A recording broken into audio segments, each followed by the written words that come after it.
레위기 14장 54절에서 57절 말씀. 이것은 온갖 종류의 나병에 관한 법으로서 곧 버짐과 의복의 나병과 집의 나병과 종기와 딱지와 반점이 언제는 부정하고 언제는 정결한지 가르치기 위한 것이니 곧 나병에 관한 법이 이러하니라. 아멘. 지난 시간에 간단히 뭐 했는지 좀 말씀을 드려야 되겠죠. 작년에 했으니까. 지금 우리가 11장부터 15장 그 사이 말씀을 보고 있는데 두 가지 면에 대해서 말씀을 드렸습니다. 외적인 면, 내적인 면. 즉 밖에서 안으로 들어오는 것은 음식으로 비유해서 부정한 것과 정결한 것을 말씀하셨고요. 또 안에서 밖으로 나가는 것, 내적인 것. 12장에는 출산, 13, 14장에는 나병, 그리고 15장에는 몸의 유출. 로 부정해지는 것을 비유를 하고 있습니다. 지금 그거 말씀 중에서 오늘은 이제 지난주 작년에 12장에 출산에 관한 것, 출산 자체가 부정한 건 아니고 왜 출산을 하면 부정해지죠? 사람이 부정하기 때문에. 피도 물론 나오죠. 그래서 부정하다 그런 말씀을 드렸습니다. 오늘은 이제 안에서 밖으로 나가는 것 중에서 두 번째 13장 14장의 나병에 관한 부정에 대해서 말씀을 드리려고 합니다.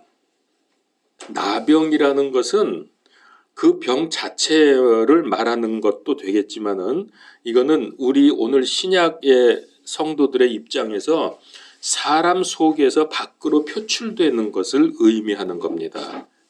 우리 속에 그런 게 뭐가 있죠? 밖으로 나가는 것 중에서 분노, 미움, 질투, 거짓말, 살인 이런 것들. 이런 게 다 오늘날 나병으로 비유가 되고 있는 것입니다. 이거는 인간의 본성적인 죄가 아니고 그 본성에서 비롯돼서 밖으로 나타나서 짓는 죄를 말합니다. 그래서 나병의 죄는 속건죄를 드려야 합니까? 속죄죄를 드려야 합니까?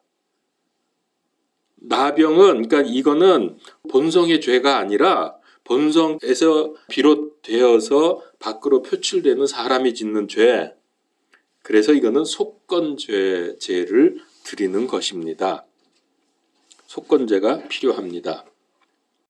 나병은 본성적인 죄가 아니라고요. 그 본성의 결과로 우리가 생활하면서 짓는 죄다. 삶에서 짓는 죄. 그래서 아까 분노, 미움, 다툼 이런 것들을 여기서 나병으로 비유되고 있다고. 그게 본성 아니에요? 그렇게 나오는. 본성은 우리가 뭘 그런 걸 해서가 아니라 내 안에 근본적인 죄를 말하는 거죠. 이거는 행위로 나타나는 게 아니에요. 그냥 우리가 죄 덩어리예요, 그냥. 그렇기 때문에 생활에서 이런 죄를 짓게 되는 거예요. 나타나는 거예요. 그거는 삶에서 짓는 죄. 그래서 이게 속건죄. 그렇죠. 요 나병은 속건죄를 드려야 한다는 거죠. 본성적인 죄라고 하는 것은 나타나는 게 아니에요. 인간 존재 자체가 죄예요. 그게 본성적인 죄라.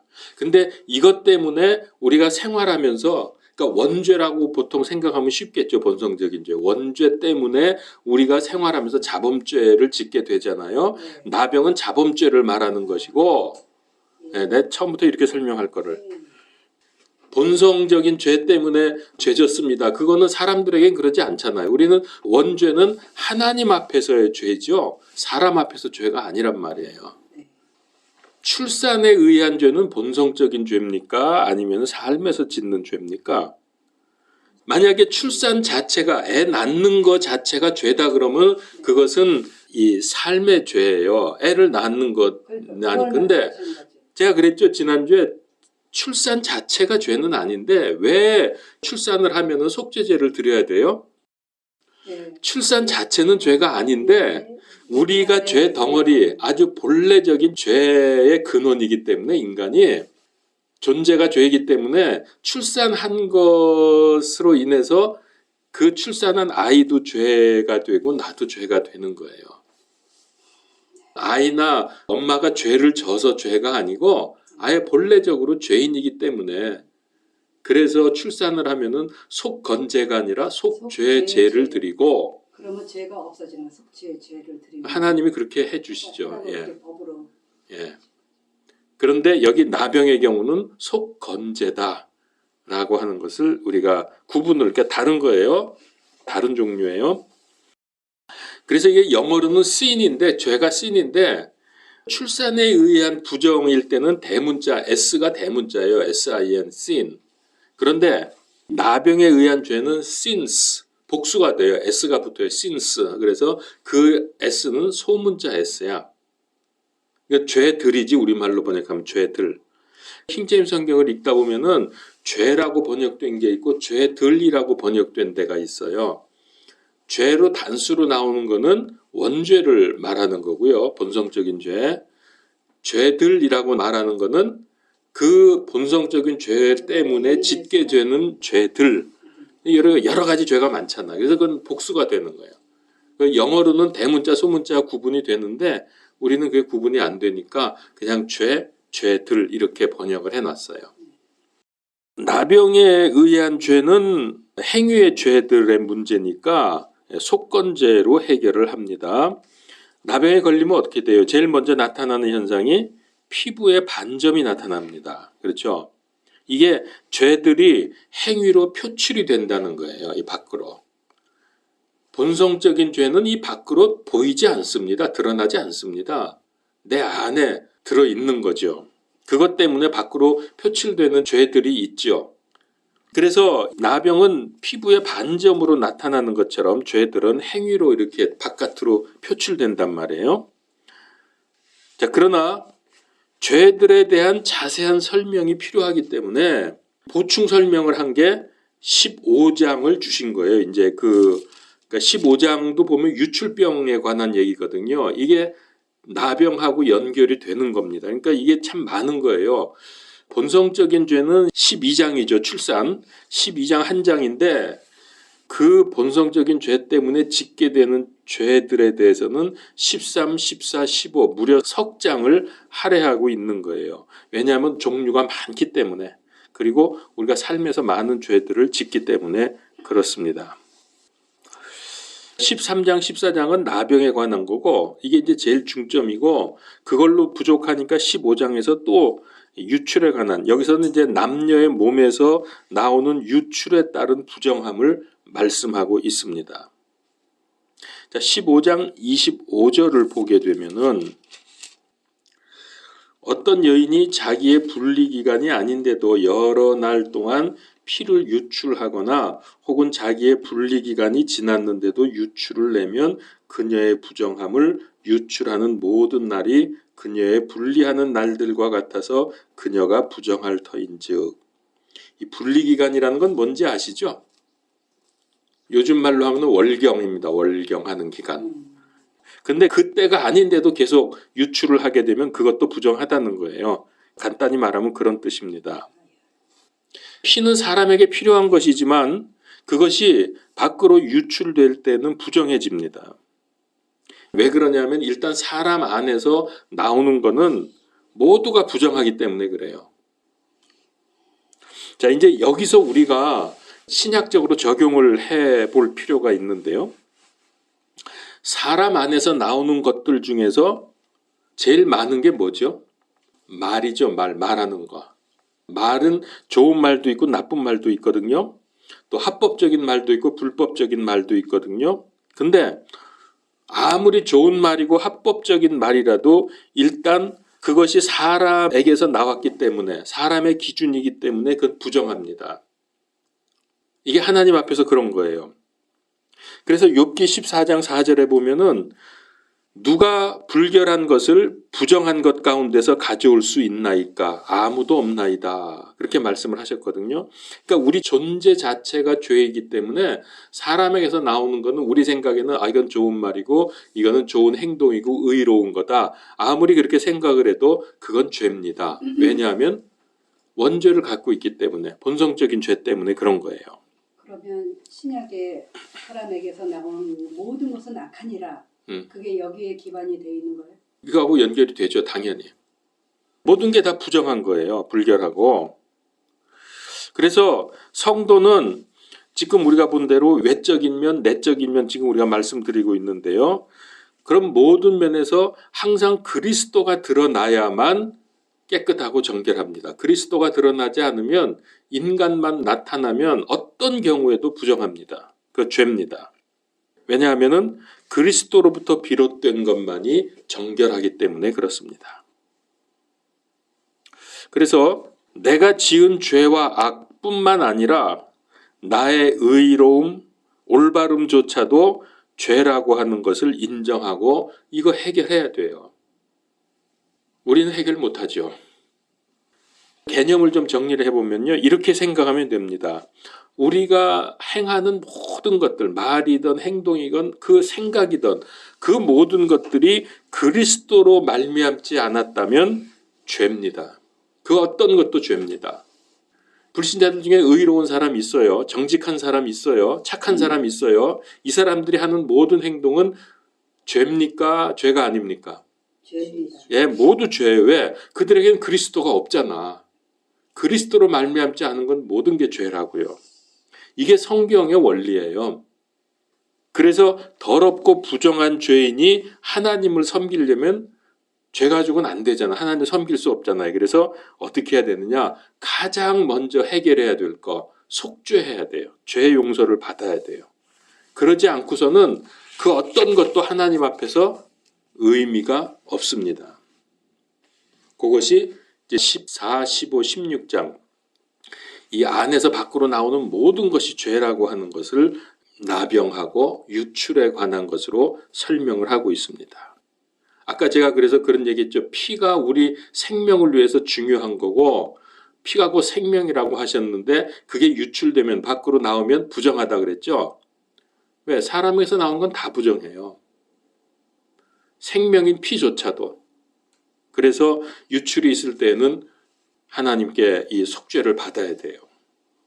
그래서 제가 지난번에도 말씀드렸지만 서울역에서 만난 형제한테 복음을 전했더니 화를 냈다 그랬죠. 그 친구가 하면서 자기는 의롭게 살고 힘들어도 자기보다 더 어려운 홈리스 피플들 보면은 자기가 도와주는데 그걸로 왜 구원 못 받냐고 이러면서 화를 내더라고요. 그런 하나님 같으면 안 믿는다고 막 이래요. 복음의 원리, 이게 인간의 존재에 대해서 모르기 때문에 그런 것인데 사실 그게 불신자들은 말할 것도 없고 우리 믿는 사람들 중에서도 사실 그렇습니다. 그게 정확하게 이해가 잘 안 돼요. 예수 믿어서 구원받는다는 게 어떤 의미인지를 우리가 여기서 깨달아야 돼요. 왜 예수님 아니면 구원이 없죠? 우리의 근본적인 죄가 해결이 안 되기 때문에 그래요. 거기서부터 모든 죄가 나오는 것인데 우리에게서 나온 거는 그 어떤 것도 전부 죄인데요. 의롭게 생각되는 것도 죄인데 이거 해결하지 않고서 어떻게 우리가 구원을 받습니까? 그거 해결할 수 있는 길은 오직 예수님밖에 없거든요. 다른 방법으로는 없거든요. 사람에게서 나온 건 어떤 것도 전부 죄다. 그래서 이거 해결하려면은 예수님 외에는 길이 없다. 이게 분명하게 우리의 정말 선명하게 깨달아지고 그걸 마음으로 받아야 돼요. 그냥 십자가에서 내 죄 대신해서 죽으셨다. 믿어서 구원받았다. 우리 대개 이제 경우 그런 식으로 끝나는데 진짜 복음을 제대로 하려면은 구약적인 배경이 있어야 된다는 걸 우리가 여기서 알게 되죠. 16장으로 넘어가겠습니다. 지금 우리 개관하는 거니까 그런 정도로 이제 슬슬 넘어갑니다. 속죄에 대한 말씀인데요. 이게 1절에 보게 되면은 아론의 두 아들이 주 앞에서 헌물을 드리다가 죽은 뒤에 주께서 모세에게 말씀하시니라. 이게 어디 얘기죠? 10장 얘기죠. 10장. 10장에 나답과 아비후가 불에 타서 죽었잖아요. 그 16장에 와서 이 얘기가 다시 시작이 되죠. 그러니까 그 중간에 있는 11장부터 15장은 삽입이라고 제가 말씀을 드린 거예요. 왜 갑자기 그걸 삽입시켰냐? 그들이 죽은 죄에 대해서 죄가 뭔가를 정확히 우리에게 알려주시기 위해서 그 둘이 죽으니까 왜 그들이 죽어야 되며 죄가 뭐냐를 알려주시기 위해서 이걸 삽입을 시켰어요. 그리고 나서 다시 이제 그 두 아들 이야기로 16장이 시작이 되는 겁니다. 자, 아론은 우선 몸을 씻고 몸에 입는 안팎의 모든 것들은 무엇로 만들어졌냐면 전부 아마포로 만든 옷입니다. 그러니까 요즘으로 치면 런닝구, 반스 다 거기서부터 시작해서 모든 옷이 다 아마포로 만든 거예요. 왜 그럴까요? 이것은 하나님 앞에서 깨끗하다는 의미를 갖고 있기 때문에 그렇습니다. 개역성경에는 세마포로 나오는데 여기는 아마포라고 번역을 했습니다. 모든 옷은 아마포로 만들어서 입어야 된다고 거기 쭉 보면은 기록이 되어 있고요. 이건 왜 그러냐? 하나님을 섬기는 사람의 안팎이 의롭고 거룩해야 한다라는 뜻입니다. 10장에서 아론의 두 아들이 다른 불로 향을 피우다가 죽었죠. 그래서 11장에서 15장에 정결하고 부정한 것에 대한 세밀한 규정을 하나님이 말씀하신 후에 이제 16장에 들어오니까 10장에 이어서 죽음 이후에 이 사건을 해결하기 위한 속죄를 말씀을 합니다. 그렇게 죽어서 죄를 졌으니까 아론 보고 네 아들 둘이 죽었으니까 제사 드려라 이거예요. 속죄 제사 드려라. 그래서 이제 여기서 제사 드리는 얘기가 계속해서 나오게 되는 거예요.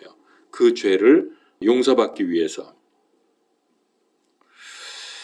이제 그 규정의 첫 번째가 뭐냐면은 2절에 보니까 주께서 모세에게 이르시되 내 형 아론에게 말하여 그가 아무 때나 성소 안으로 휘장 안쪽에 궤에 있는 긍휼의 자리 앞에 들어오지 말게 하라. 여기가 어딜까요? 휘장 안쪽에 성소 안에 들어와서 또 거기서 휘장 안으로 들어갔더니 긍휼의 자리가 있죠. 거기 지성소입니다. 그리하여야 그가 죽지 아니하리니 이는 내가 구름 가운데서 긍휼의 자리 위에 나타날 것이기 때문이라. 자, 그러니까 함부로 지성소에 들어오지 말라고 말씀을 하셨습니다. 안 그러면 죽습니다. 그리고 이제 3절에 들어가면은 죽은 자식들의 문제로 인해서 속죄 제물과 번제 제물을 드릴 것을 명령을 하십니다. 이게 순서가 이렇게 됩니다. 제물을 드린 다음에 향을 드리는 거예요. 향을 먼저 드리면 안 돼. 순서가 제물을 드린 다음에 향을 드리도록 되어 있어요. 그 이유가 뭔지 아세요? 네, 그 깨끗게 하고 깨끗게 된 그거를 드리는. 상당히 맞습니다. 예, 바로 그 기본적으로 의미가 맞습니다. 제물을 드리는 건 뭐죠? 우리의 죄 문제를 해결하는 거 아닙니까? 깨끗해졌잖아요. 그리고 나서 우리는 향을 드릴 수 있는 거예요. 향기로운 하나님께 향기를 올릴 수가 있는 거예요. 제물은 속죄를 위한 거죠. 그리고 향은 속죄된 우리 인간이 향을 올림으로 해서 하나님을 기쁘시게 하는 겁니다. 그런 의미에서 하나님은 제물보다는 향을 더 기뻐하신다고 볼 수 있습니다. 그런데 나답과 아비후의 죽음을 여기서 잠깐 좀 돌아보죠. 제물 드리다 죽었습니까? 향 태우다 죽었습니까? 향 드리다가 죽었죠. 그러니까 제물은 드린 상태예요. 그래서 죄가 용서가 됐어요. 그런데 향을 드리다가 죽었어. 그럼 왜 그래요? 죄가 없어졌는데. 그러면 네. 이상한 불로 제물을 일단 드린 건가요? 아비와 나답이? 아비후? 아니죠. 향을 드릴 수 있다는 것은 이미 제물 드릴 때 완전하게 다 제대로 했다는 얘기예요. 네. 향을 드린 게 그럼 이상한 불 나온 게 뭐예요? 뭘로 이상한 불로 뭘 했다는 거예요? 예, 그러니까 그걸 물어보는 거예요. 네, 그 향을 드릴 때도 예. 그 정해진 그 향을 드려야 되는데 불을 쓸 때. 예, 향은 정해진 그 안에 성소 안에 있는 향이고. 그러니까 불을 쓸 때. 예, 그렇죠. 네, 그 정해진 그거에 의해서 해야 되는데 얘들이 그렇게 안 해요. 그러니까 보세요. 이제 제가 설명을 드릴게요. 제물까지는 제대로 드렸어요. 네. 향을 드릴 때 향을 태우려면 불이 필요하죠. 이 불이 어떤 불이어야 하냐면은 제물을 태운 불이어야 돼. 그게 하나님께서 주신 불. 처음에 우리 9장인가 거기서 봤죠. 하나님이 불을 확 주셨잖아요. 그래가지고서 그 불로 이제 번제를 계속 태우면서 그 불이 꺼지지 않게 하는 거예요. 그래서 이걸로 번제나 그런 제물을 드린 다음에 그 불을 붙여다가 향을 드려야 돼요. 근데 제물까지는 드렸는데 향을 드릴 때 이 불을 갖고 온 게 아니라 그러니까 이상한 저 불을 가져왔어. 세상에서 딴 불을 가져온 거라. 이상한 불을. 그러니까. 그러면 왜 하나님은 이 제물을 태운 불을 꼭 그 불로 드려야 한다고 하실까요? 그게 깨끗한 거니까. 그렇죠. 예, 그게 속죄의 능력이 있는 그런 불입니다. 제물을 태웠기 때문에 그 불은 속죄의 어떤 근거를 가지고 있는 불이에요. 이 불 때문에 깨끗해진 거예요. 태워져 가지고 제물이. 그래서 그 불, 속죄의 능력이 있는 불로 향을 태울 때에 그 향을 하나님이 기뻐 받으시게 되는 것인데, 속죄의 근거를 갖고 있지 않은 세상에서 사람이 피운 불, 이거는 뭐라고 그럴까요? 부정한 불이라고 할까요?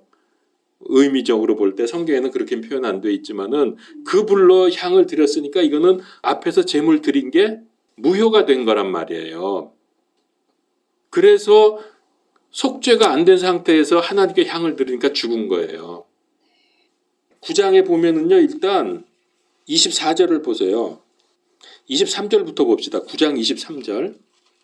모세와 아론이 회중의 성막에 들어갔다가 나와서 백성을 축복하며 주의 영광이 온 백성에게 나타나고, 자 24절에 불이 주 앞에서 나와 제단 위에 번제 헌물과 기름을 태워버리며 온 백성이 그걸 보고 소리를 지르며 얼굴을 대고 엎드렸더라. 자, 하나님이 이때 불을 주셨잖아요. 그래서 제물을 태우는 불. 이제 이 불로 계속 꺼뜨리지 않고 계속 드리는 거예요. 제물을 태워 드리는 거예요. 그래서 10장에 들어가서 나답과 아비후가 향을 가져다가 했다고 하는 얘기는 그 앞에서 제물을 드렸기 때문에 이게 가능한 거거든요. 제물 안 드리고는 향 드릴 수가 없어요. 그래서 그 불로 드려야 되는데 다른 불로 드린 거죠. 속죄의 능력을 가지고 있는 불, 앞에서 제물을 태웠던 불로 향을 태워야 되는데 그냥 다른 불로 태웠기 때문에 하나님 앞에서 죄가 있는 상태에서 성소에 들어와서 향을 태웠잖아요. 하나님 앞에 왔잖아. 죄인이 하나님 앞에 서면 그건 죽어야 돼요.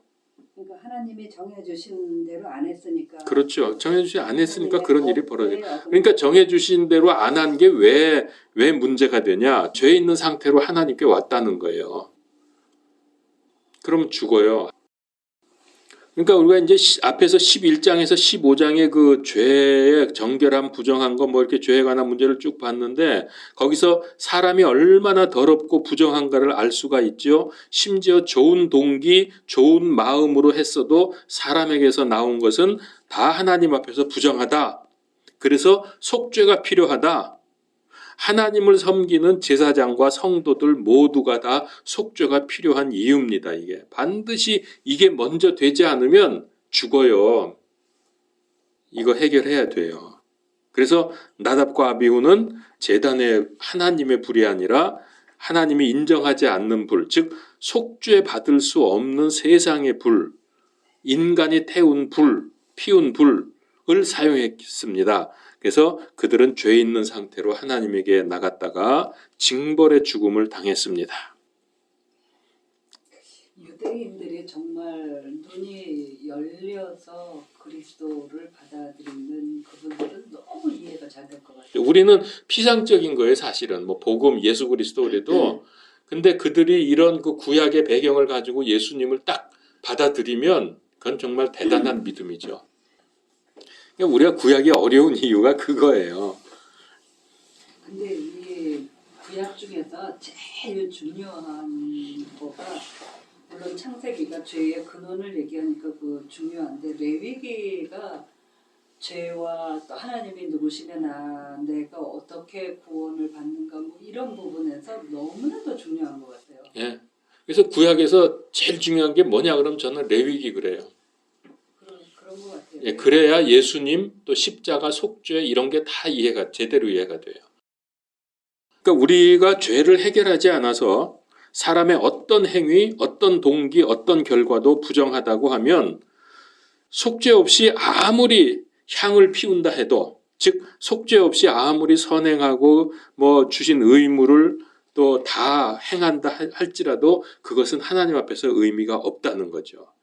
그러면 이제 우리가 복음이 좀 더 은혜의 복음이라는 말이 조금 더 이해가 되는 거죠.